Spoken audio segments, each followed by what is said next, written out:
And now, from beyond our dimension, this is the JeffMara podcast.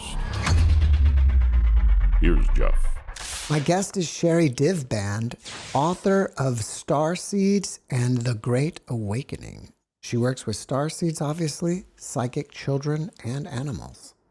Sherri, thanks for joining me and welcome. Oh, thanks for having me, Jeff. It's lovely to be one of your guests today. Well, you had your own awakening. Can you tell us about it?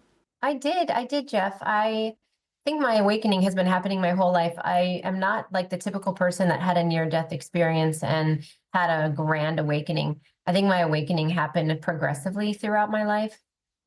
Since I was a child, I was an only child. I had teen parents.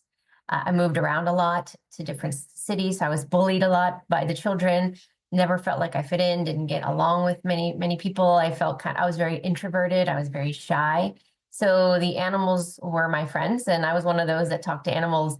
And I had a German Shepherd growing up, and she was my best friend and really what connected me to the animal kingdom. But as a result of a lot of trauma, let's say that includes a lot of different things throughout my childhood, when I became a teenager and early adult, I was really closed off and didn't trust people, became really into my shadow side, kind of like this darker version of myself, very ready to fight everybody. You know, I'm going to hurt you before you hurt me type of person. I really went through a dark period of time. And I met my husband around that time. And he jolted me out of my funk and kind of saved me from myself. And he helped me believe in who I was. And I didn't have to be that way. I didn't have to be so on the offense all the time. So the animals softened me, I think, but he really just put things in perspective. And we ended up getting pregnant a couple of years after we were together.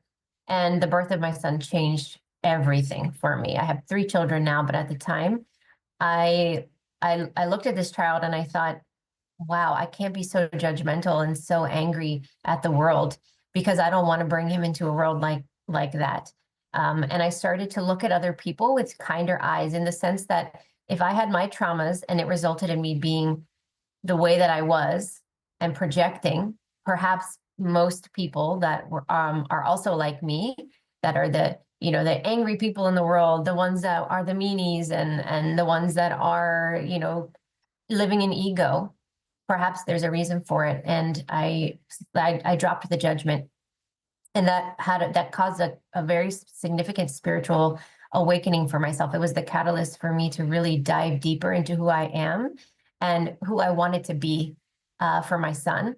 And I started looking into, at that point, Sylvia Browne, James Van Praagh, Doreen Virtue. Those were kind of the popular ones around that time that were kind of my teachers, my spiritual teachers, because I didn't really have any. And then I would say the birth of each one of my children helped me grow more and more into the person that I am today. How do you define a starseed? That's a great question, Jeff. So a starseed, so in essence, all of us are starseeds. What I mean by that is, at the core essence of who we are a frequency, we are light, we are an aspect of whatever you believe in, whether it's source, God, creator. Everybody has their own interpretation, but we are basically fractals of light. So we are pure energy, pure light with no form. That's a starseed. Everybody is a starseed at the root. Each one of us, because we want to have an individual experience, but collectively, when you bring all of those experiences together, we have the Akashic records, we have the wisdom that one person couldn't possibly have. So we have everybody as an individual soul experiencing lives in different ways, whether they're a tree, whether they're a galactic being someplace else as another species, not anything like human. There are hybrid species, there are mammals, there are insects, there are everything beyond our imagination exists in the cosmos. And that helps us identify our soul's journey, which is unique person to person. Now, when we come into the reason why starseeds are a common terminology right now is because Earth is a very interesting place. Earth is a place where there is a lot of life in the 3rd dimension. Most other planets exist in the 5th dimension or higher. So the 3rd dimension makes things a little bit more complicated. And the reason for that is because not only do we have physicality, but we have a wide spectrum of emotions. And those emotions drive the conscious and the subconscious in different ways. So we have the ego that really separates us from each other. And we sometimes get kind of connected and anchored to the third dimension, which is a challenging place to be in, because everybody forgets where they come from. They forget their wisdom for the most part. And we are all trying to live our life and navigate through the challenges of the third dimension, which is, and there's a lot of war, there's a lot of competition, there's a lot of ego. And we forget that our star origins, we forget how we are all one, and we start to divide. And then there are a lot of things in our reality that divide us even more. And our reality is based on the division for the most part.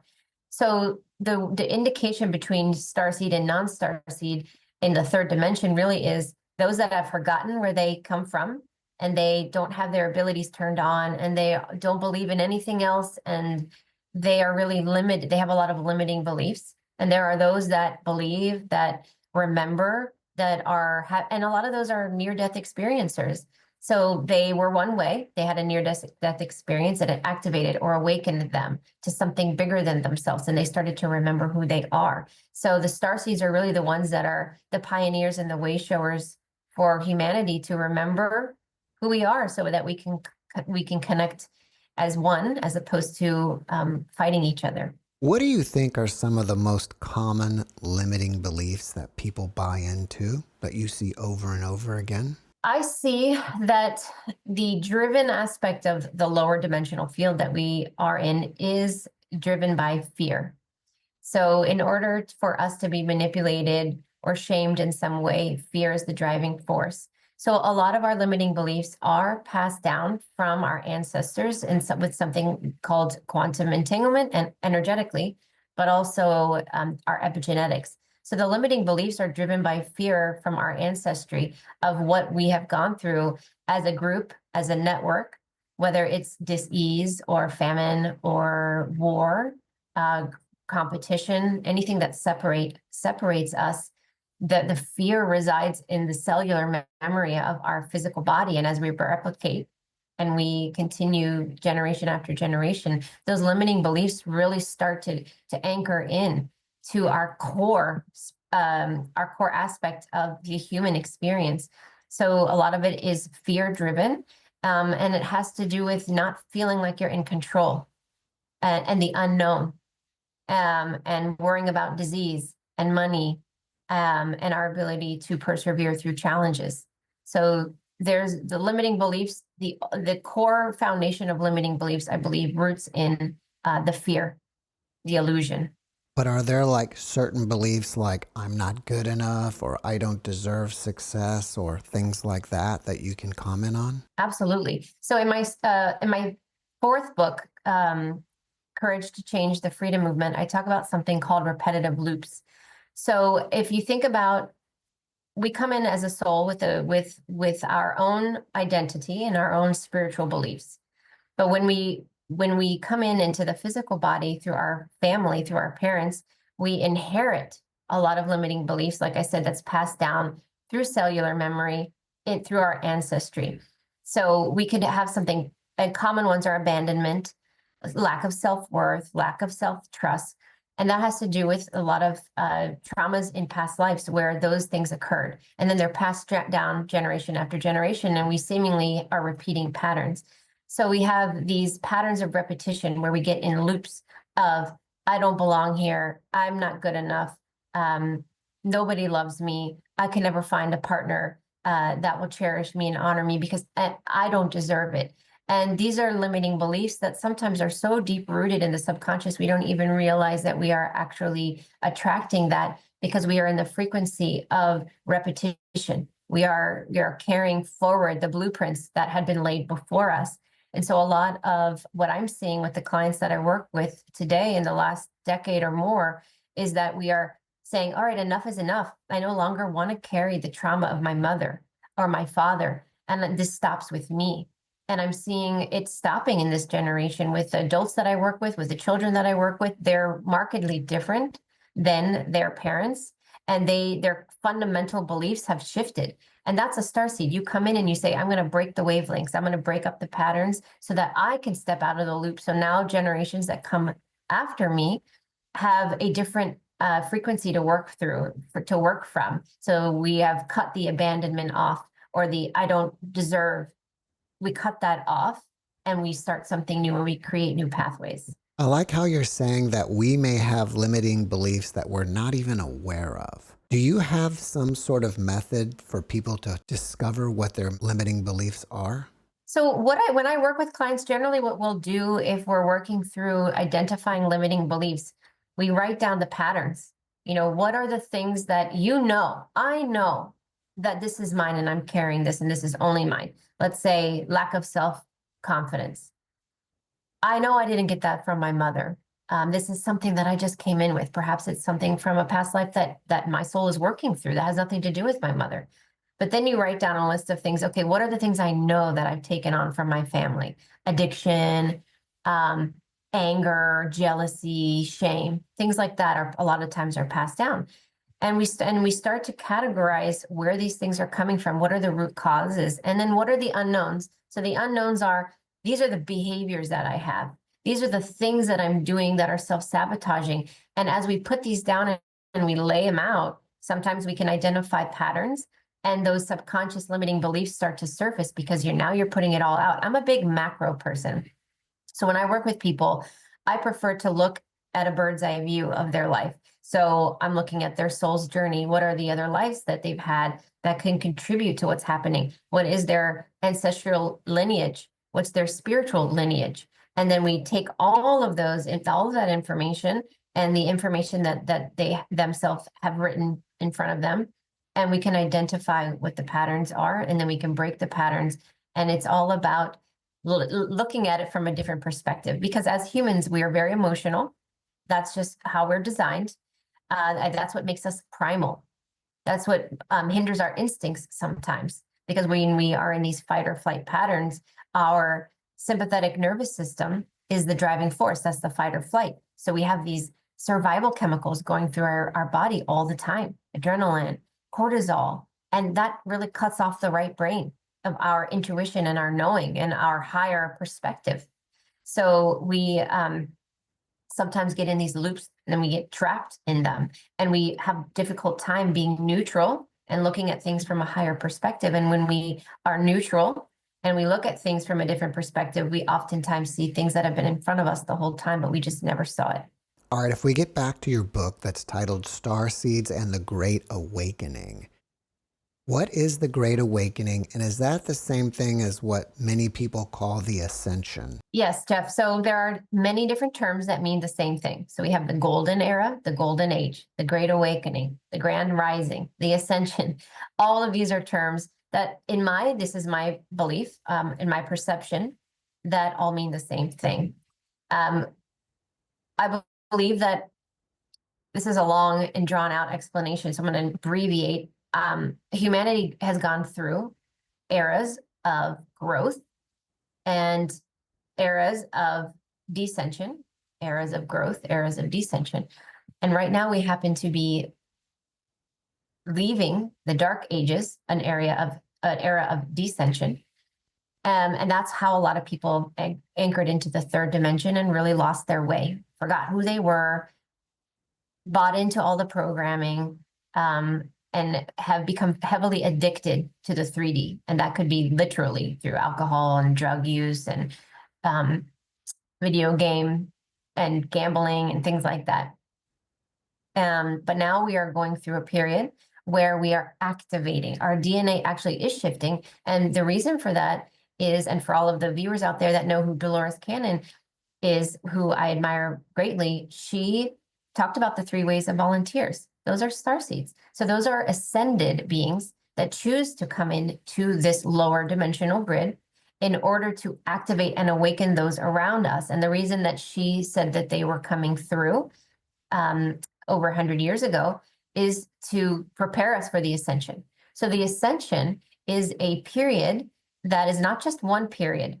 It doesn't just last 1 year. It doesn't last 1 year, lasts thousands of years, in fact. But we are right now in a really interesting period of growth in our humanity, because we are the bridge between the 2 eras. So the fall of the dark ages, the descension, is occurring right in front of us. So the first wave of volunteers really saw that. So those are people that are seniors at this point. And then the second wave would be those in their 40s to their 60s right now. They are really living it. And then the children, and the children that continue to come through. We are all in that middle period going into the Great Awakening, which is a new era of activation. So the Starseeds come in and help us to remind us who we are, to encourage us to look beyond the physical, to look beyond the illusion of fear, and to trust and to go within. And the recipe for that, and I've written 5 books, 10 children's books, and the thing that is consistent throughout everything that I've ever done, any lecture that I do, any presentation I give, any interview I give, is always the same thing. We have the answer within us. We hold the Akashic records, every single one of us. But depending on where our density of consciousness is, it can limit to our capacity to tap in to the knowledge. So the Great Awakening is about us individually and collectively ascending, raising in consciousness, raising our density of consciousness, seeing through the illusion, going beyond the fear, and trusting our innate knowing, our capability that we, and individually, that I am enough. And I am good. I am prosperous. I am capable. I am worthy.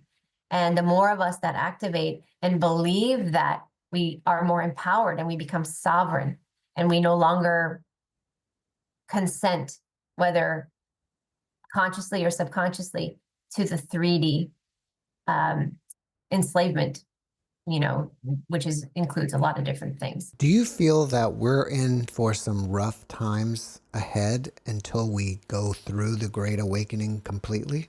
Jeff, I feel like the hardest times are actually behind us. That's what the last 5, well, really in 2012, things started to shift. And I communicate with the souls of a lot of children. I work with children predominantly.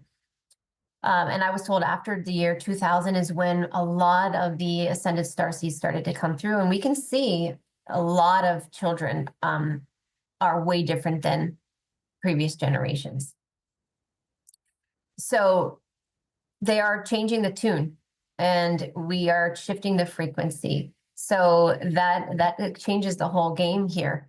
And I believe that the children are showing us how to tune in, how to be more aware. And we went through an uncomfortable growth period with regard to that, because then the parents of those children that are my children, we had an awakening, and we had to reflect on our limiting beliefs of how we were raised. Well, this is how we've done it for generations. There's nothing wrong with this. And then the children today are saying, well, that doesn't make any sense. So they started to question, which caused us to question. So I think that this awakening and the harder and challenging periods have already passed us.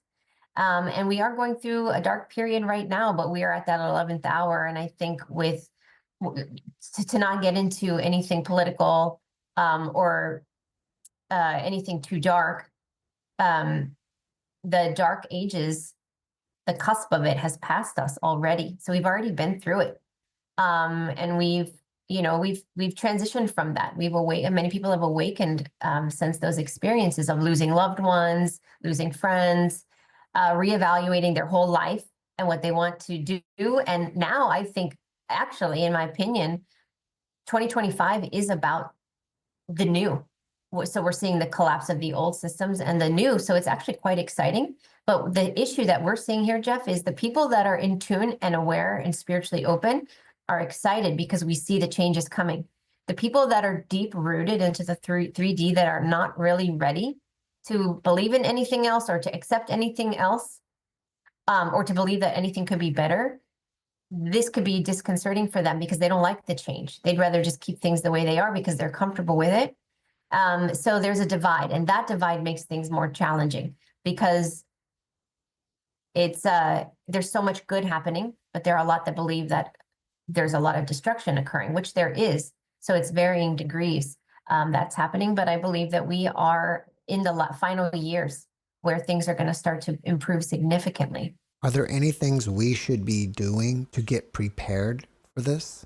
I don't think it's anything like people think where it's like, oh, I got to go and invest and I have to, prep my home and do all these things. I don't associate that with that lower timeline mentality. I think the best things people can do right now is self-evaluation. My biggest advice to people is stop buying into to the mainstream narrative. Take some time to yourself to reflect and think about what your limiting beliefs are and how you can detach from them, how you can become a better version of yourself. What can you release to put your perspective in a space of neutrality? So forgive, stop holding on to the past.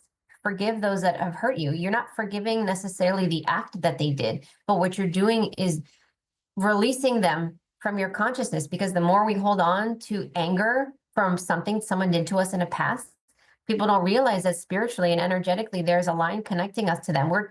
You remain tethered until you can let it go. And that actually subconsciously we don't realize is holding us back. It's holding us in the past. So if we can consciously say, you know what? I forgive you. I forgive your soul, because who knows what was happening in your life to make you do such a terrible thing. So I forgive you. I let you go. Just visualize yourself cutting the cord between you. They go their way, you go your way. It's life-changing. And the more you do that, you start to feel more like yourself again, because you're not carrying the baggage of everyone else around you anymore. And now you start to go within and say, I love myself and I appreciate myself for who I am. And you start to discover what that looks like, absent of your mom and dad's expectations, your siblings' expectations, your spouse's expectations, the world's expectations of yourself. And you start to say, this is me. These are my fundamental beliefs. I'm releasing all the other stuff that's no longer serving me, and I'm focusing inward. And the more of us that can do that, we will start to break through the illusion. We start to surrender to the fear instead of letting the fear control us. Instead of letting the emotions control us, we become the driving force and we are more in control. And the more people that do that will stop looking at each other with division and competition, with these eyes of, you're my competition. I don't like you because you don't like the same sports team as me, or you live in a different city as me, or the most bogus things that you can come up with, or you have a different religious belief.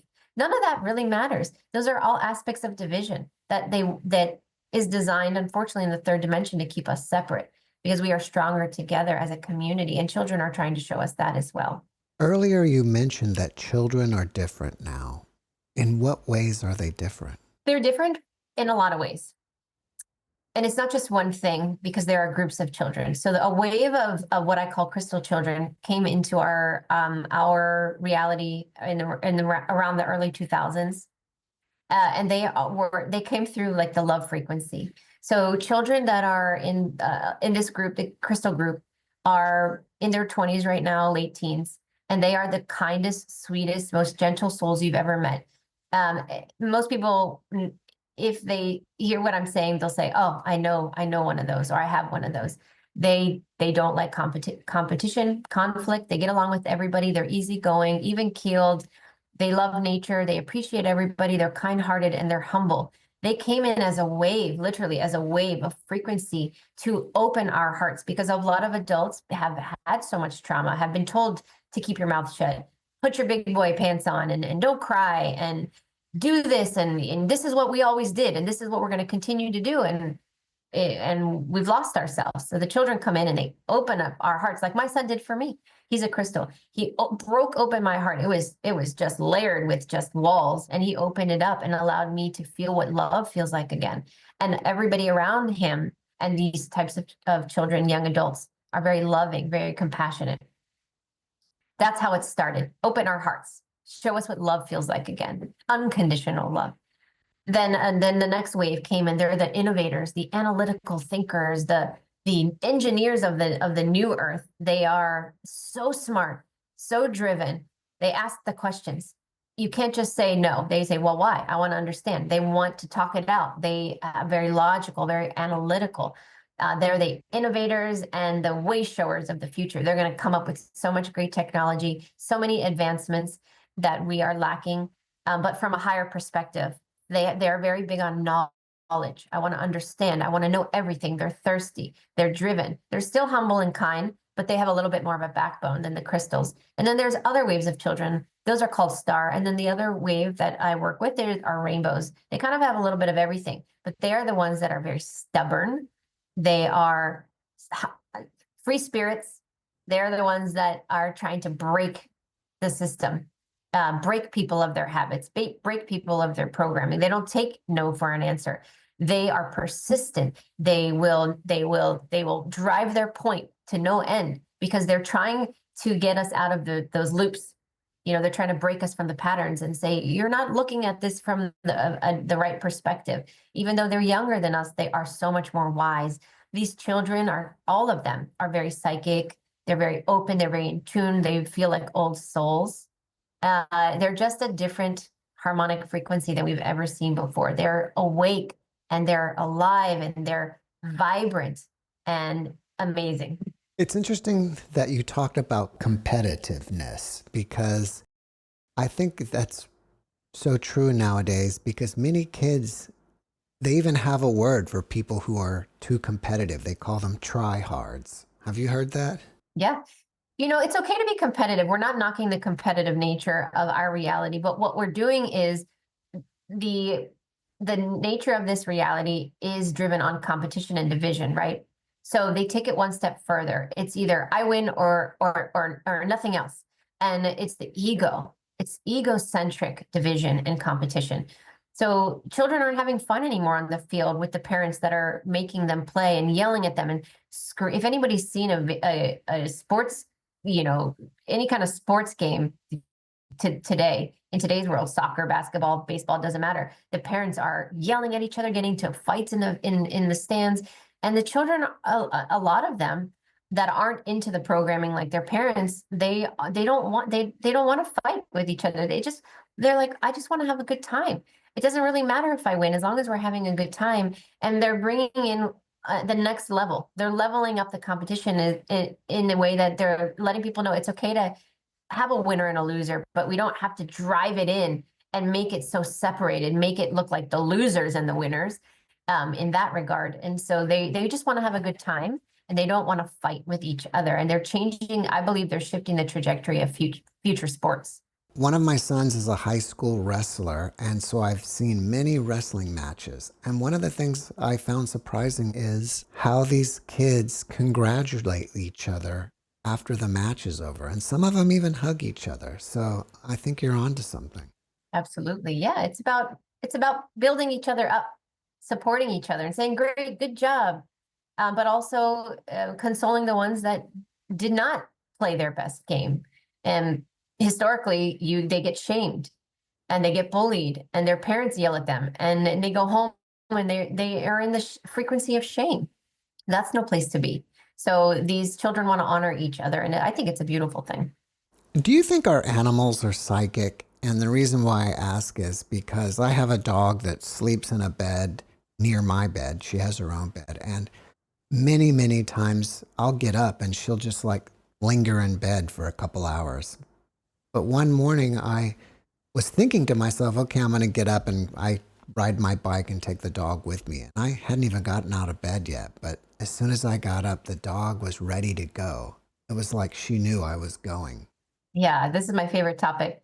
So I'm an animal communicator as well. And I just published a book called Healing the Human-Animal Bond. It just came out a couple weeks ago. And I have talked to thousands of animals over the years. And so I wouldn't use the word psychic necessarily.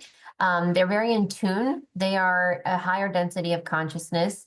They are souls just like we are. They are not working up the evolutionary chain for the most part. We know these souls. They're our soul family, and they come in to be our guides, our companions, our support systems, so that we can hold them and see them, and they're here to help us thrive.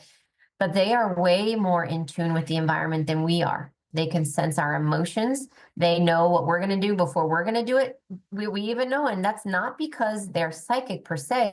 They're telepathically communicating with us. So they know, oh, she's about to go up and open the door. Maybe she'll, I'll come with her just to make sure she's, maybe she'll take me with her.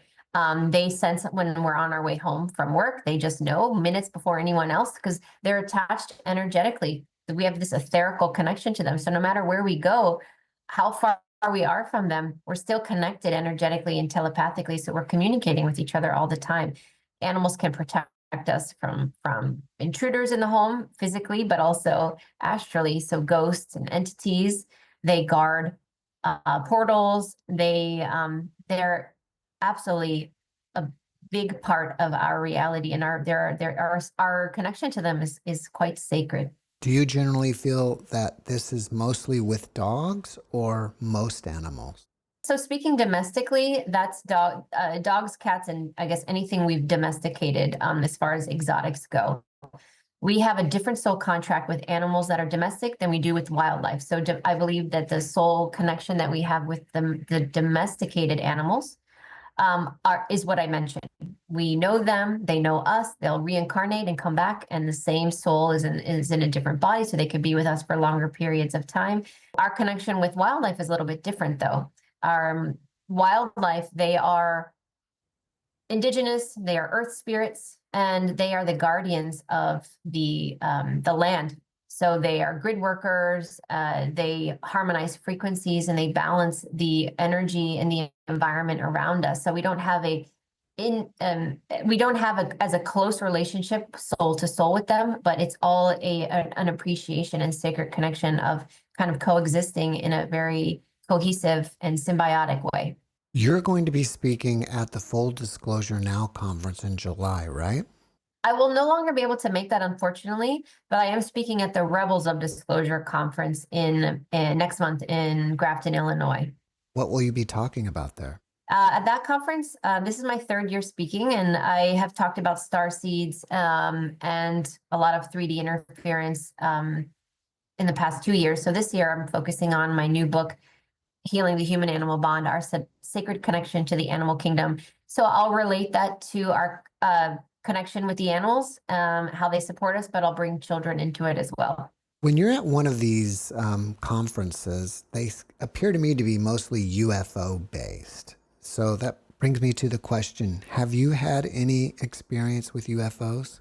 I have never been abducted, but what I do is when I have sessions with people, I work with their soul and I call in their soul family. So I work with Andromedans, I work with Arcturians, I work with Pleiadians, Lyrans, universal beings, anything you can think of. I have worked with some beings that are not even from this universe. So I meet them in the quantum, and I can communicate with them to relay messages to the person that I'm doing the reading for, to let them know who their star family is. So I connect with them in an astral sense instead of a physical sense. Of course, when I'm dreaming, I know that I go with my Lyran family, but not in the physical sense. Do you believe that everybody astral travels while they're dreaming? I believe everybody astral travels at night when they're sleeping. I think we have a whole other life we live when we don't even realize it. We're learning things, we're visiting our ancestors, we are tapping into other timelines, parallel realities where where another version of us exists at the same time doing something else. That's why sometimes people have dreams where they recognize the same people, but the house is different and there's things that are off. And they're like, I don't understand. And it's another version of themselves living in a parallel reality. So during dream time, we're also kind of visiting ourselves in other areas of what we're doing. And then we can just go into the ethers when we astrally travel, which is also why people need to be really careful and protect themselves, because the astral realm is also where a lot of people are attacked by lower astral entities, and people see shadow beings at night in their room, and children see those beings, and sometimes spouses will witness entities siphoning energy off of their partner while they're sleeping. Then the reason for that is because when we are asleep, we are in essence the most vulnerable, because our soul is kind of in the astral, so it's popped out of the body just enough, and we are more vulnerable to psychic attack that way. So there are ways we can protect ourselves by putting ourselves in golden bubbles of light before we go to bed, or think of yourself in a Faraday bag where you just aren't, it's not possible for any entity to bother you or connect with you or siphon you, because you're in a grid that's so intricate and so detailed in frequency that only you can get in it. And your soul is also connected to that grid. You can also call upon the animal kingdom when you're sleeping to protect you. So there are ways to protect you. And it's interesting that you bring up the UFOs and at these conferences. I think it started out that way as the kind of the disclosure movement was SSP, was pro-government programs, was all of these things.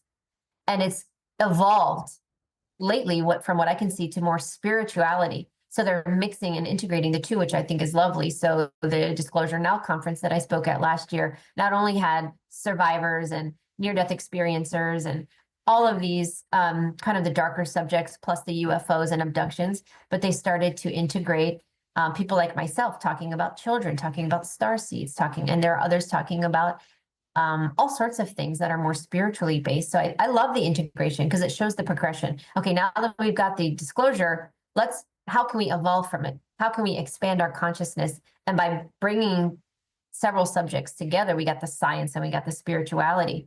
I think that's the sweet spot. Do you think that we're going to have full open disclosure anytime soon? Well, I think we are getting a lot more than people realize. I mean, it's just every day more and more things are being disclosed and things are coming out. And I don't know, I don't watch the mainstream news anymore. I haven't in years, so I don't really know what's being shared. But I do know that it's a lot more than it was before, because I have people who were previously thinking I was insane and didn't want to be my friend anymore that are slowly reaching out to me saying, oh my gosh, you were right. You were right about so many things. And so I know that it's leaking into mainstream media. So it can only happen. A lot of people want this disclosure to happen like right at the same time. Well, let's just get it over with, rip it off like a Band-Aid. But my problem with that, Jeff, is that there are so many people fragmented as a result of the traumas from past lives. We're holding so much that I think it's overwhelming to many people to have it all at once. So I much prefer how it's going, where it's in phases. It's just a little bit at a time, digestible pieces of information that people can slowly integrate, wrap their brain around, and then the next thing comes, and the next thing comes. So I think we're not done yet. We're in the process. Whenever you've had contact with these other beings, Pleiadians, Andromedans, etc., have any of them ever given you a message for humanity? Oh my gosh, all the time, every single time. So the reason that I even came out publicly, because I used to do private sessions, and I'm in my wellness center, and nobody ever heard about them. It was just me and the person. And what I realized, Jeff, is I was learning so many things. I'm not a researcher. In fact, all of the books that I've written, all of the children's animation cartoons that I've made, my school, Aramis Creative Learning Center that I created for Starseed children, all of that was done as a result of the information coming, the large influx of information that I was learning in my sessions, that I thought to myself, oh my gosh, I have to share this. This is not just for this person. This is not just for me. I'm being paired with these people to have some level of disclosure through this person and their eyes and their life. And so I started to compile into journals and journals and journals. And then I started recording them on Word documents and transcribing my notes and things like that. And that's why I started writing books. That's why I started public speaking. That's why I started Starseed School, because I had to share. I was bursting at the seams with information, and I believe that it's meant collectively. So the guidance that I receive in sessions from galactic beings for the person, most of the time on a macro level, it's relatable and relevant for everybody. But then there are always specific elements that's for the person and their individual life and their circumstances. And that's why I share all of the information that I share. And that's why I write all my books. Can you share with us some of the most profound, life-changing messages that you've received from them? I think that the most profound life-changing message that I received was when they taught me to get out of my emotions, and they taught me to look at the macro perspective. And it was life-changing for me, Jeff, because that was a recommendation given to clients that I'd started to implement myself in my own life. Because I'm quite a stubborn person. And even though I'm on my own spiritual journey, everybody is always evolving. Nobody's finished. And we're continuously changing to become better versions of ourselves. So I started to implement that for myself. And they said, there's so much illusion in this world. You have so much more support than you believe. There's so much more beyond what you guys can see. Stop honing in on the negative. Stop honing in on what you don't have. Stop listening to all of the jumble around you of all the negativity. Stop dividing yourself. Stop buying into it. Stop fighting with each other. You know, forgive each other, work together, build bridges together. And the way you do that is you shift your perspective. The perspective we have dictates every decision we make, every emotion that we have, and everything that makes us who we are is determined by our perspective. So if we can learn to say, okay, I'm going to let myself be mad about this situation, and I get into a fight with my husband, let's say, okay, I grant myself the afternoon to stir and be mad at him, right? It's okay. But as I cool down and I feel the anger subside, then I start to replay and I look at my life and the choices that I make and the experiences that I have like a movie. And I start to say, okay, if I was watching this movie right now and I'm at the movie theater and I'm seeing these two people argue and don't know them and I'm not involved, what would I think sitting there watching this? It's not about who's right or wrong at all, Jeff. It really isn't. It's just about seeing both sides of the story and seeing how people misconceive things, how things are misconstrued, how emotions come into play. And I started doing that for myself and I reevaluated everything. And to this day, what I do is I'm much more mindful about every single choice I make, every action I make, how I look at other people, because I shift the perspective to neutral as if I'm observing something that has nothing to do with myself. And it changed my life and it changed the lives of so many of my clients that I work with. And that's kind of that to me, there's nothing bigger than that. It seems like a puzzle in a way, because I believe that we come here to experience things, like experiencing emotions, right? But then really to do our best, we have to go against that. Like what you're saying is not be emotional. Well, it's okay to have the emotion. I think that's why people want to have a human experience. Because if you live in realities, let's say, where you've already ascended, you've experienced it all, you get kind of bored. And, you know, people don't want to live in the same serene, peaceful environment all the time. So they're like, all right, I want to experience something else. Let me go try to be this type of being in this other place. So a lot of people are attracted to be human because of the fact that we have a wide spectrum of emotions and challenges. So it's fun. It's like playing a game. I want to go try that. But it's different when you're in it, number one. It's a lot easier to say from a higher perspective, oh, I could handle that. And then you come down here and it's one trauma after another, one challenge after another. It could be overwhelming. And the tricky thing is, yes, we have a wide spectrum of emotions, but how do we move past it and not let the emotion control us? And I think that's the problem that most people have, is the anger controls them. They get stuck in a loop of anger. They get stuck in a loop of guilt and shame about something that they did. And then they're in a shame spiral. And it's just shame, shame, shame. And they live their life in shame for years. And all the choices that they make are based on that shame. They're trapped in this shame emotion. So it's important that we disconnect, allow ourselves to have any spectrum of emotion. It's even okay to feel shame. That's telling you something. So all emotions are acceptable, but it's supposed to be a tool so that you say, oh, shame, get it? I learned that lesson. Next time I'm going to do something different. And then great, you check off that box, you learn something from it, and you move on and you evolve as a soul. But the way the 3D works is we become controlled by those lower density emotions, and then it dictates every decision we make, and then it's just, we get lost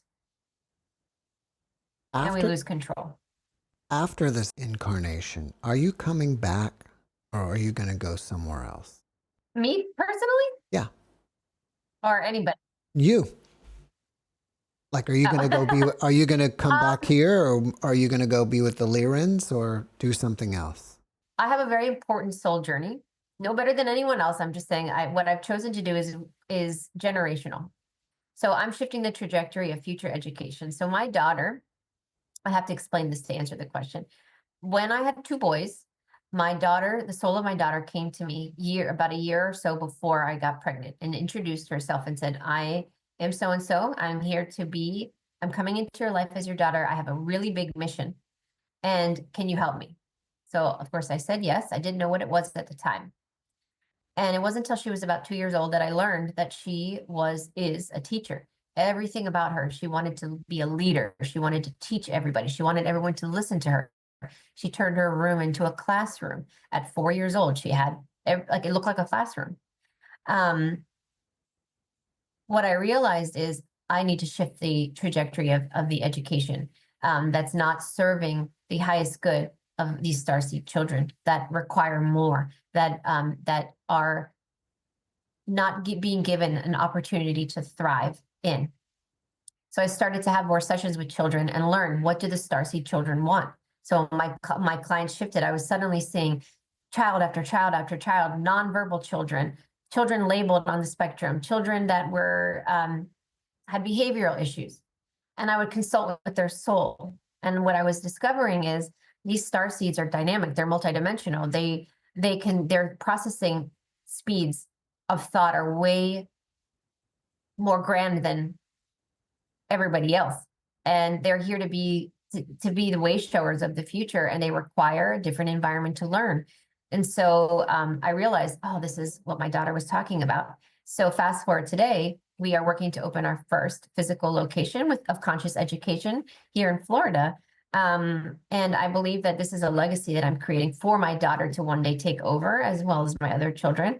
And I think I'll be here for a while doing that. And then when I come back again, I think I'm supposed to keep it going and be a guardian of that. So I don't think I'm done here anytime soon. But remember, our souls are quite dynamic in the sense that I could be in Lyra at the same time. And so can everyone else. They can be with their star families and have other timelines someplace else doing something completely different. If people want to find out more about your books or want to communicate with you, should they go to your website?